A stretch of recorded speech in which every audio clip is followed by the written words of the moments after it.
பூந்தோட்டம் என்கிற அழகான கிராமத்துல ஏராளமான குருவிகள் வசிச்சு வந்தனர். அதில் ஒரு மரத்துல அயல்குருவி ஒரு கூட்டை கட்டி வாழ்ந்து வந்தது. 2 முட்டைகளையும் இட்டது. குஞ்சுகளுக்காக இலைகளை மெத்தை போல அலங்காரம் செய்து வைத்தது.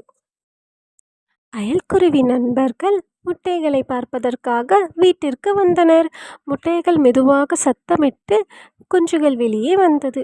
அதை பார்த்த அயல்குருவி மிகவும் சந்தோஷமாக இருந்தது. மீனா குருவி அயல்குருவியிடம் குழந்தைகளுக்கு என்ன பெயர் வைக்கலாம் என்று கேட்டது. நான் ஒரு பெயர் யோசிச்சு வச்சிருக்கிறேன். அது என்னன்னா சோட்டு அண்ட் சிக்கு. மீனா குருவி பேர் ரொம்ப நல்லா இருக்கு அயல் என்று சொன்னது. 2 குருவி குஞ்சுகளும் பார்ப்பதற்கு மிகவும் அழகாக துருதுருவென்று இருந்தது. அது இரண்டும் அம்மா அம்மா என்று சத்தம் போட்டது. அச்சச்சோ, குழந்தைங்களுக்கு பசி வந்து விட்டதே என்று அயல்குருவி சமைக்க சென்று சாப்பாடு கொண்டு வந்து குழந்தைங்களுக்கு கொடுத்தது. சில வாரங்கள் கழித்து குஞ்சுகளுக்கு ரெக்கை முளைக்க ஆரம்பிச்சது. அது பறப்பதற்கு முயற்சி செய்தபடி இருந்தன. அயல்குருவி குஞ்சுகளுக்காக உணவு தேடி காட்டிற்கு சென்றது. அங்க ஒரு சப்போட்டா மரத்தை பார்த்தது. பழங்களை பொறித்து வீட்டிற்கு பறந்து சென்றது.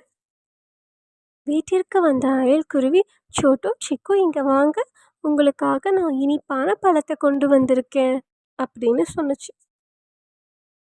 நீங்க 2 பேரும் இந்த பழத்தை சாப்பிடணும்னா அதுக்கு முன்னாடி குளிச்சுட்டு வந்துருங்க, நான் போய் இலைகளை பறிச்சுட்டு வந்துடுறேன்னு சொல்லிட்டு போச்சு. சோட்டு அம்மா சொல்ல தட்டாத பிள்ளை. அம்மா சொன்னதும் அவன் குளிக்கிறதுக்கு போயிட்டான். சிட்டுக்குருவி சப்போட்டா பழம் சாப்பிட வேண்டும் என்று ஒரு பழத்தை எடுத்து சாப்பிட்டது. இந்த பழம் ரொம்ப சுவையா இருக்கே என்று அம்மா சோட்டை வரத்துக்குள்ள நம்மளே எல்லாமே சாப்பிடலாம் என்று விதைகளோடு சாப்பிட்டது. சோட்டு குருவியும் அம்மா குருவியும் வந்தார்கள். அயல்குருவி இலைகளை விரித்தது. பழத்தை எடுக்க சென்றது. கூடையில் ஒரு பழம் கூட இல்லையே என்று கோபப்பட்டது. அதன் பிறகு, சோட்டு சிக்கு இங்க வாங்க, உங்களில் யார் பழத்தை சாப்பிட்டீர்கள் என்று கேட்டது. இருவரும் நாங்கள் சாப்பிடலையே என்று சொன்னார்கள். உங்களில் யார் சாப்பிட்டீர்கள் என்று எனக்கு தெரியாது. ஆனால் நீங்க சாப்பிட்ட விதைகள் ஒன்று கூட நம் கூட்டில் இல்லை. நீங்களே சொல்லுங்கள் யார் சாப்பிட்டீர்கள் என்று. இல்லை என்றால் உங்கள் வயிற்றில் மரம் முளைத்து விடும், வயிற்றை கிழித்து மரம் வெளியே வந்துவிடும் என்று பயமுறுத்தியது. சோட்டுவும் சிக்குவும் அம்மாவை பார்த்தபடியே பயந்து நின்றனர். சிக்குக்குருவி, என்னை மன்னித்து விடுங்கள் அம்மா, நான் தான் சாப்பிட்டேன், என் வயிற்றில் செடி முளைக்காமல் ஏதேனும் செய்யுங்கள் என்று அழுதது. நீதானா? சரி, அழுகாத, ஒன்றும் ஆகாது. உண்மையை தெரிஞ்சுக்கிறதுக்காக நான் அப்படி சும்மா தான் சொன்னேன் என்றது அயல்குருவி. சோட்டுவும் சிக்குவும் நிம்மதியடைந்தார்கள்.